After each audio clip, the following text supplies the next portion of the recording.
Once again, welcome to Christ Community Church. Inside of your worship folder is a connection card. Please go ahead and pull that out right now, and you can write your name on the front if you're a regular attender or member. If you are a guest here today, we hope that you'll fill out some fuller information and allow us to get to know you a little better.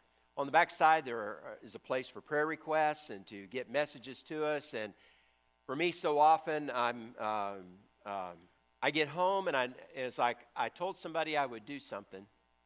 Who was it and what was it? If you'll write it down on that connection card and put it in the offering basket, then we'll stop that, all right? You can help me out. So we will receive the offering at the end of the service, and you can place those cards in the offering baskets when they come by. Now we have, the month of August is a month where things are getting started. We're getting back into the fall season. Used to, when I was growing up, that was September. You know, inflation, now it's August. That's how inflation creeps up on you. And so the kids have a pool swim party on the 19th, which is a Wednesday night. The youth have a back-to-school bash on the 23rd. Fall semester growth groups get going and started in earnest with many of them with new curriculum, beginning the week of August 26th. Some will start the 25th, 26th, 27th. We have groups that meet all week. I was thinking the other day, we have groups that meet on Tuesday, Wednesday, Thursday, Friday, and Sunday. All right? So they'll all get started with the new semester. And then we're going to do another service of baptism on the 30th of this month, the last Sunday of this month. If you would like to be baptized, please let us know on your connection card. That's the quickest and easiest way since you got it there in your hands right now. And then we'll plan for you to be a part of that as well. All right, so that's what's going on at Christ Community Church over the next few weeks. We're going to take a look at Moses. One of the reasons that I like Moses is that he is not a typical success story. He occupies one of the most important places in all of biblical history, and because of that, it's easy for us to begin to think of him as some kind of a superhero. He's this strong deliverer, this spiritual giant. After all, he is the Prince of Egypt. Remember that movie? It's been a while, but he's the Prince of Egypt. The truth is, he was an ordinary guy.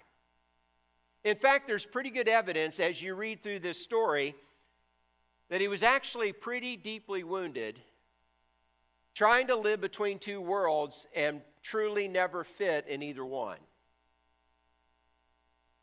In our minds, he's this towering leader, yet God once referred to him as the most humble man on all the earth. The truth is that in the process of living life, all of us accumulate some nicks and wounds. We're going to show on the screen a picture that I took in Yosemite back a number of years ago when my girls were younger. We're going to show on the screen a picture from Yosemite. Those ants on one side are my girls. That's Julie and Christy up there looking real small. That gives you some perspective on the size of that tree. Redwoods are towering trees, yet if you were to cut one down and look through a cross-section on that tree and examine the different rings, you would see that there are different nicks and wounds. Those rings would contain the story of what happened to those trees across their lifetime. Some rings would show years of drought. Others would show lots of growth, lots of rain. They might show where they've been hit by lightning or maybe survived a fire.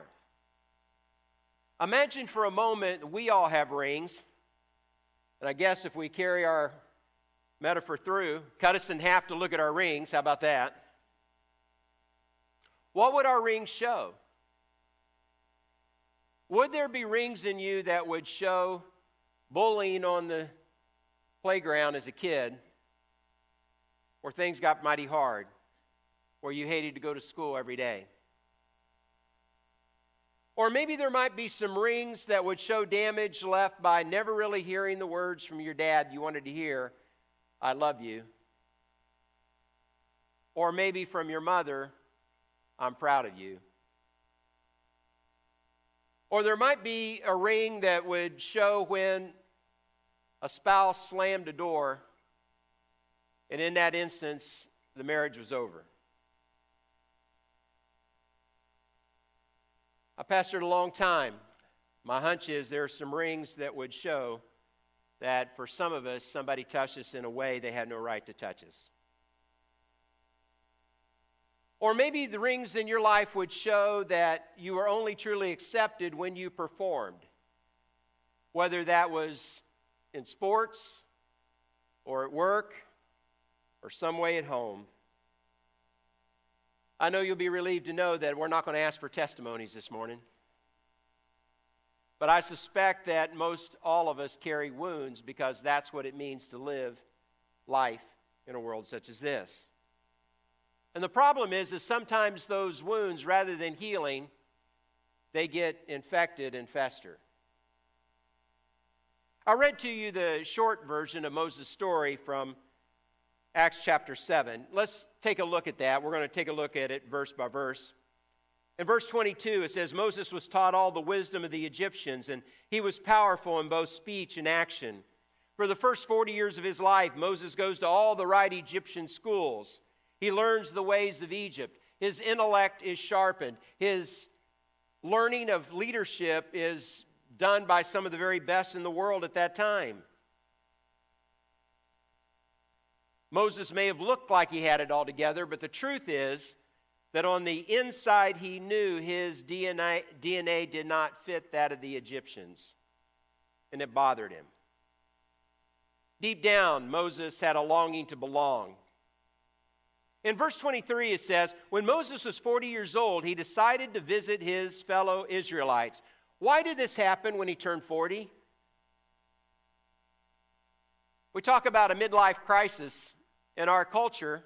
Something that happens when you turn 40, well, maybe it's not just our modern culture. Maybe this is a part of the human condition. I mean, Moses decides to go on this search when he has his 40th birthday. What is it about a 40th birthday anyway? So he goes on this trip to discover his roots. He's probably looking for acceptance.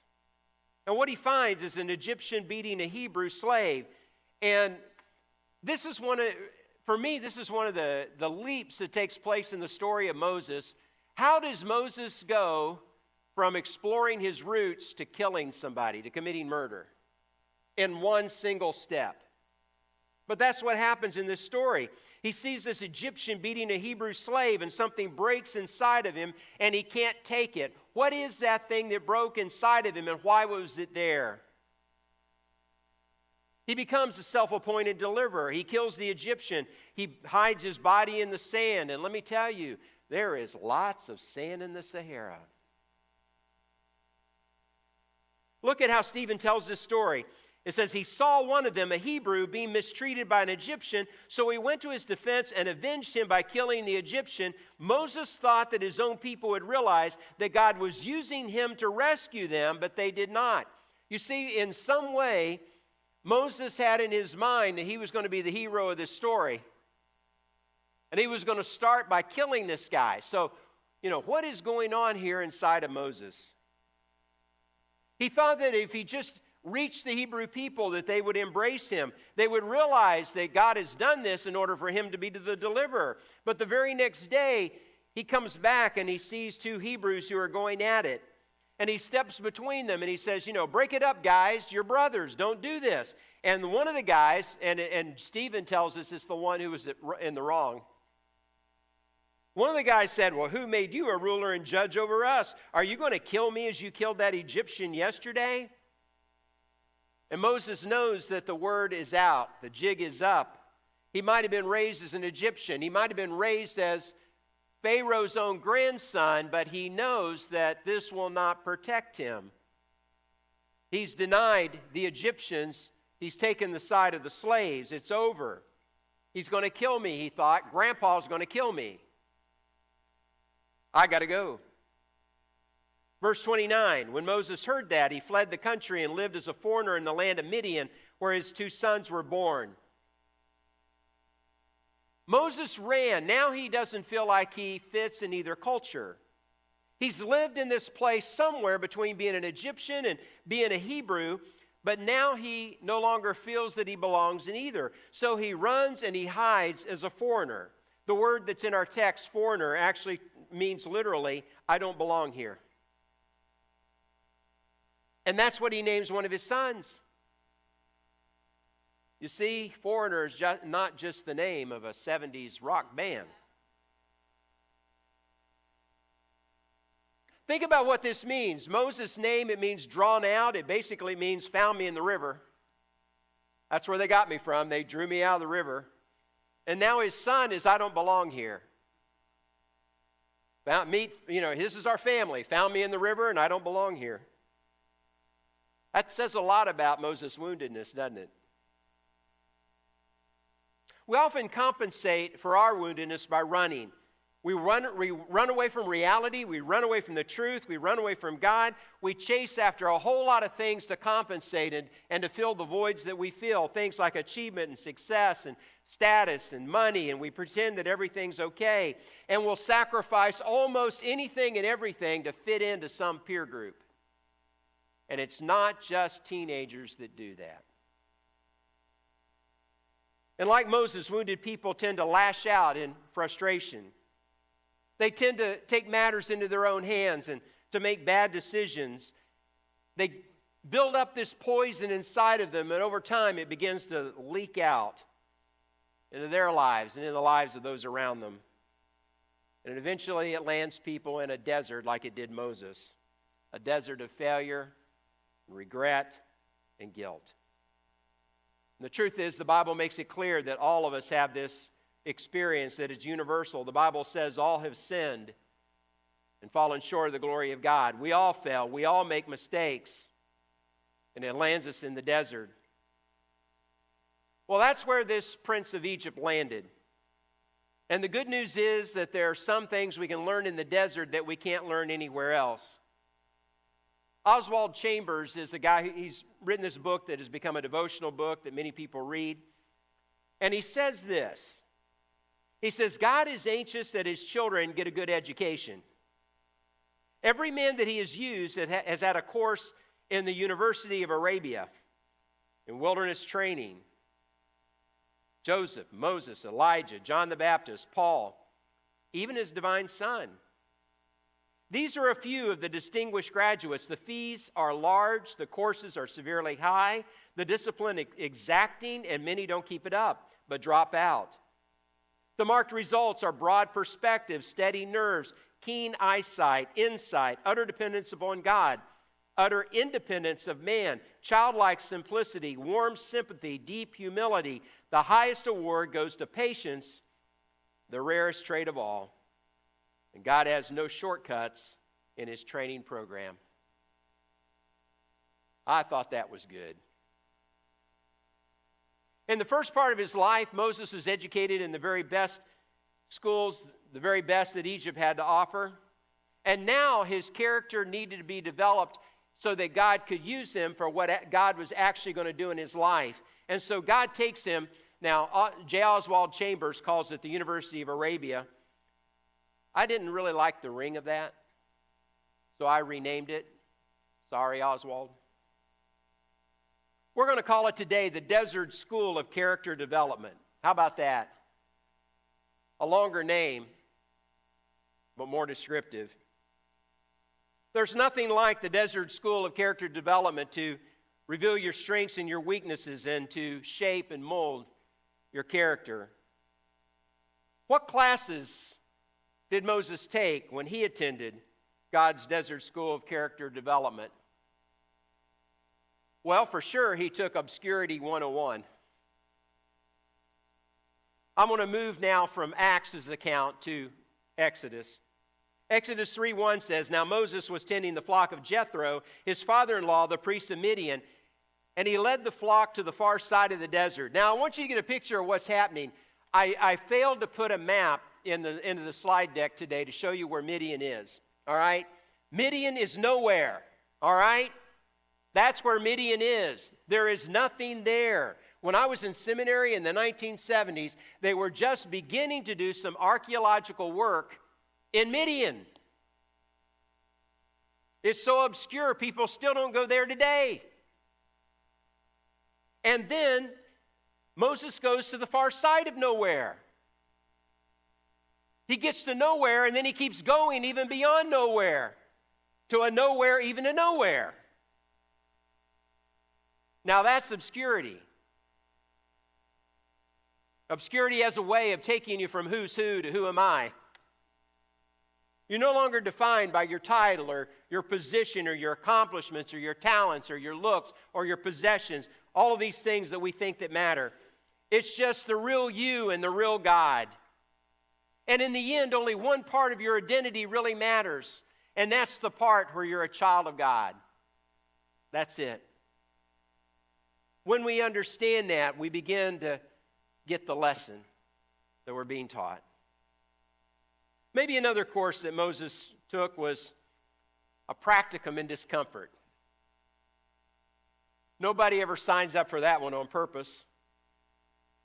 It has a way of stripping us down to basics, making us evaluate what's important and what's not. That's one of the reasons, we haven't done a mission trip in a while, but that's one of the reasons that I love to take people on missions trips, is because you get out of your comfort zone and you get into another culture, and sometimes in another culture you can begin to see yourself and your own culture in ways that you never could. It does make you uncomfortable. James talks about trials and hardships. He says, consider it a sheer gift, friends, when tests and challenges come at you from all sides. You know that under the pressure, your faith life is forced into the open and shows its true colors.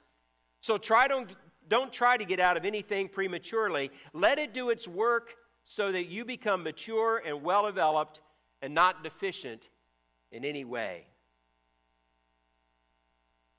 Moses certainly took a course on time management. If you take a car trip with your family, especially if you have young kids, you're going to hear one question, and it's going to start probably not too far from home, and it will continue for the duration of the trip. And that question is, are we there yet? Moses had to listen to the children of Israel singing that tune for 40 years. Somebody has said it took one night to get Israel out of Egypt, but it took 40 years to get Egypt out of Israel. That's a long time. Don't cut class when you're taking God's class on time management. Another course Moses probably took was Solitude 401. It's an important class. It's a class every leader has to take. Because how can we become something for God if we don't spend time with God? Nothing has ever been accomplished for him that's of significance without significant solitude. God says, be still and know that I am God. So Moses spends those first 40 years living in Egypt, all the best that Egypt has to offer. He spends his next 40 years in the wilderness, in God's desert school of character development. And then one day, as he's out there on the backside of nowhere, all of a sudden he sees something that catches his interest. It's a bush that's burning on fire. The desert is hot. Things dry out. Dry things burn easily. A lightning strike can light it up. That by itself is not particularly interesting, but as Moses sees this bush, he realizes it's not being consumed. It's not burning up. And then it gets really weird when the bush starts talking to him, all right? Exodus 3, verse 4. When the Lord saw that he had gone over to look at this bush that's burning, God called to him from the bush, Moses, Moses. And Moses said, here I am. Do not come any closer, God said. Take off your sandals, for the place you are standing is holy ground.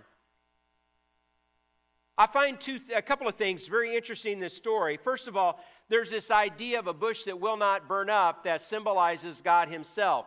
To this day, we use fire to represent, to symbolize the presence of God.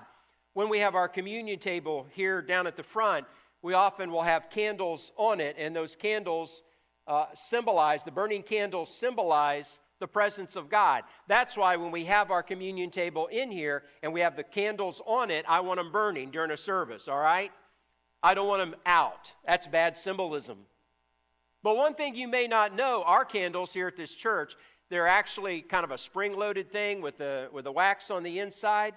Those candles only burn about 90 minutes. So I got to time it. Somebody has to time it. We dare not light them too early.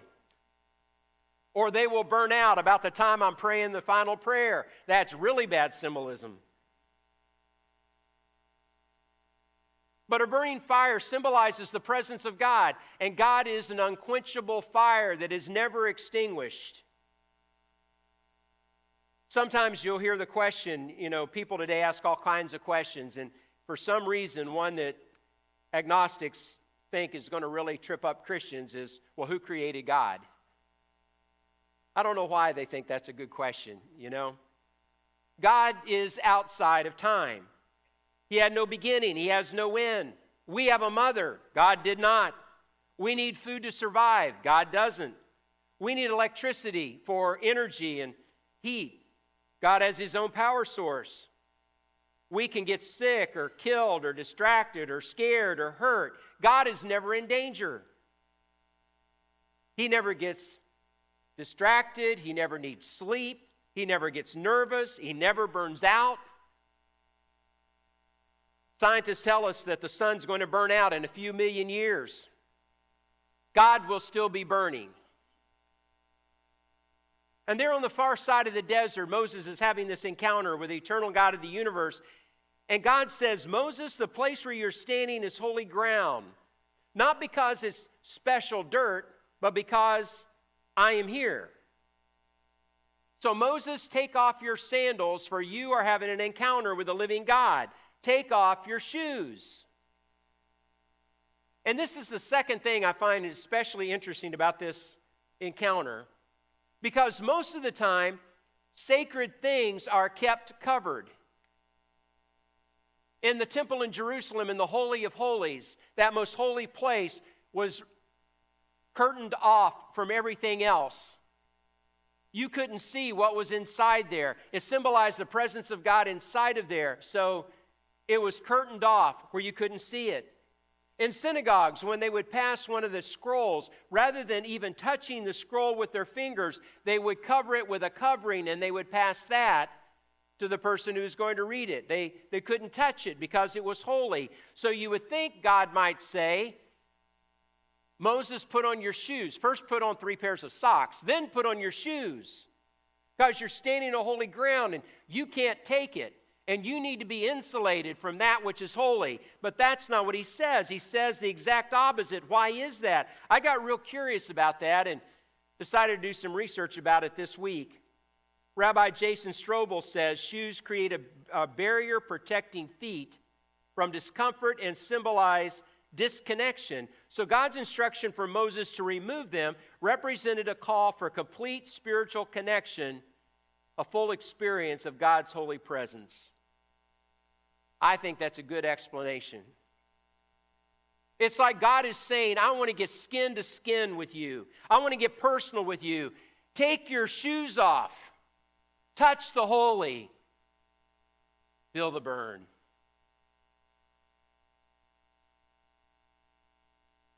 God gives Moses a call, an assignment during this encounter.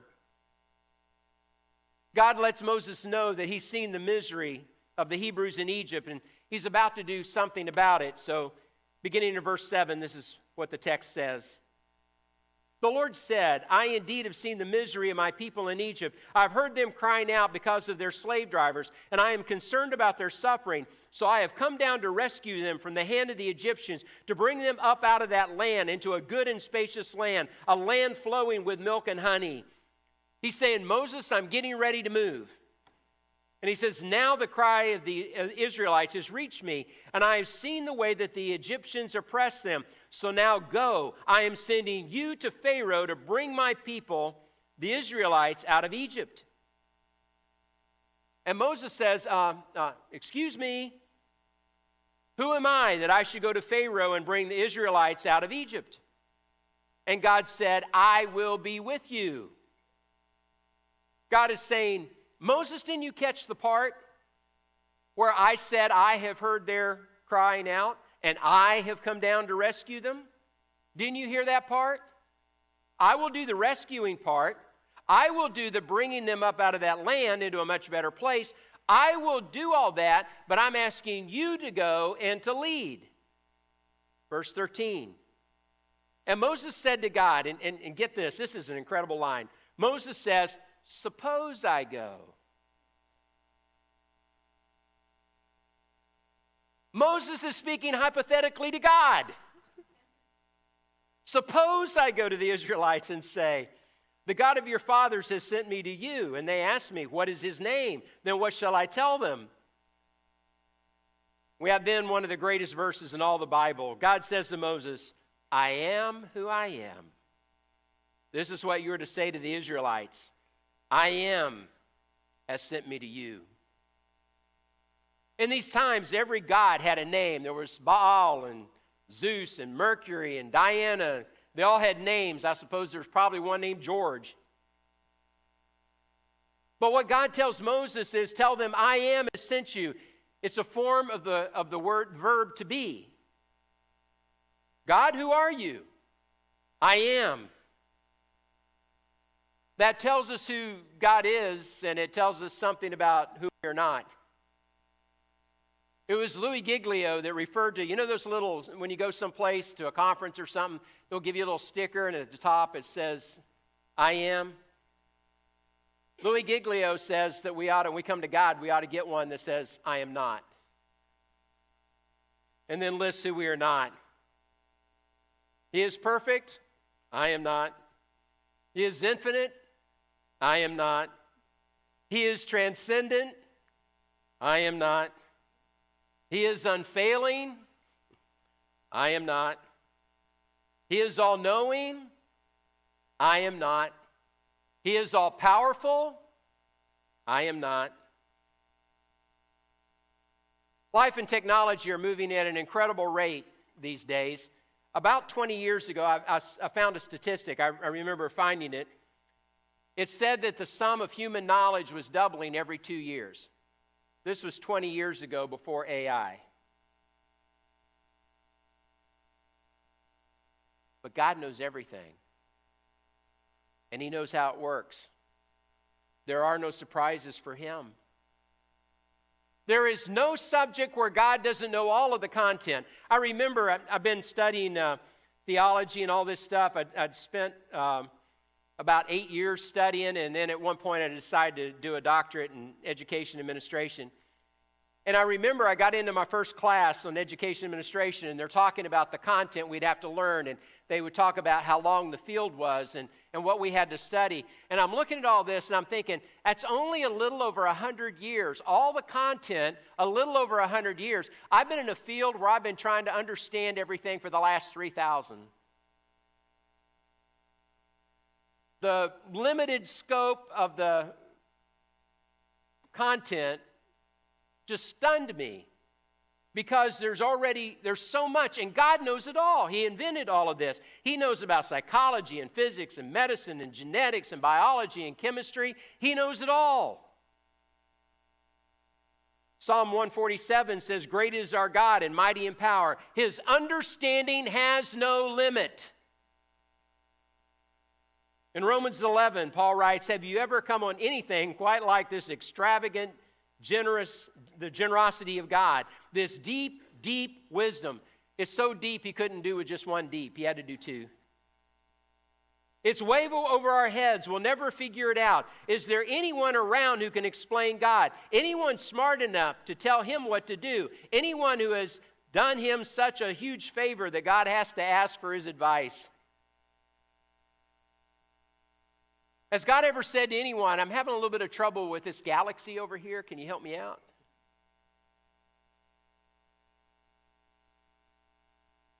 Moses launches into all these excuses. They won't listen to me. They won't believe that you appeared to me. I'm a fugitive with a bounty on my head.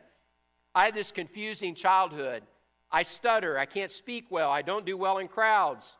I can't do this, God. Would you just get somebody else? And God says to Moses, I have chosen you. You have my grace. You have been accepted by me, and that is all that matters. Your character has been refined. Your heart has been humbled. Your past has been erased. I'm giving you a second chance. I want you to go back and face the most powerful man on the planet, look him in the face, and tell him you're going to take his labor force out of the country. I want you to go back and to lead the very people who rejected you when you tried to reach out and help them. I want you to go back to that place that marks the greatest failure in your life. And so out of the bush, the God of grace, hope, and power speaks into the life of an 80-year-old shepherd. And he says, I'm not done with you yet. I want to use you. And he does. And the response for this is so simple. It's so simple and it's so short. Exodus 4:20, it just says, so Moses took his wife and his sons, put them on a donkey, and started back to Egypt. And he took the staff of God in his hands. That's it. We have all of this. They get on the donkey and go. If you've been wounded, if you've lived in the desert of failure, I believe that one day you will have a burning bush experience. I believe that you also have an encounter with an unquenchable God. I believe that he will say to you, take your shoes off. Let's get skin to skin. It's time for you to move out of the desert. I want to use your life. I've chosen you. And I'll be with you. And it may be today that you may think that God has written you off. Surely there's somebody out there more qualified to do the job. But like Moses, you need to think again. He's choosing you. And my hope today is that some of you are experiencing a burning bush moment, even this very moment. My hope is that God is speaking to some of your hearts and prompting you. And he's saying, take my hand. I'll lead you out of the desert. I'll lead you to a new kind of life. One of hope, one of purpose. I'm not through with you yet. But yeah, God, you don't know how much that scares me. Who's going to provide for my needs right now? I am. Who's going to help me find a new job? I am. Who's going to mend my broken heart? I am. Who's going to walk with me on that scary road to recovery? I am. Who's going to make sure that wrongs are made right someday? I am. He is the great I am. Always has been, always will be. I'm going to ask you all to bow your heads just now as we wrap up. I'm not going to ask you to literally take your shoes off today. That could be unpleasant for us this morning. But I'd like you to symbolically take your shoes off. I'd like for you to listen to the still small voice of God as he would speak into your heart and into your life. Let me ask you, what wounds are you carrying? Are they infected? Is the infection seeping out? Are you in a desert place right now? What's God been teaching you, by the way?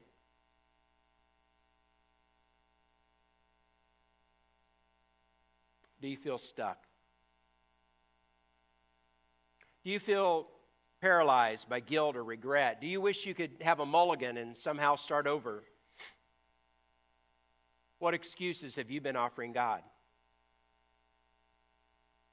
And most important, can you hear God speaking right now? Can you feel the burn of a God that never ceases burning? Can you hear him say, take my hand, it's a new day, walk out of the desert. I want to use your life right now. I'll give you the energy. I'll give you the wisdom. I'll give you the strength. I'll supernaturally empower you if only you will surrender to my leadership and recognize that I am the great I am. Father, as we come to this moment today, I pray that we would be sitting here with shoes off and hands open, saying, I surrender. I give it all to you. Use me as you will, according to your will and purpose. Lord, as I look at the world today, every day I look at the news and it seems to be worse than the day before. It's not fun to watch the news these days. And yet I have the sense that what you're waiting for more than anything else is for your people who are called by your name to surrender completely to you, to be used by you, because you have a will and purpose that you are doing in this world. And our job is to tell the world of who you are, so that people can be saved, and so the full number of those that you're saving can be filled. Lord, you're doing so much that is so big and beyond us, and we can't even comprehend it. We don't even really understand what it all is, but it involves a big mission and you want to use people like us. And the good news is we don't have to understand it all. We just have to be surrendered to you. I pray that you would help us to do that today. In Jesus' name, amen.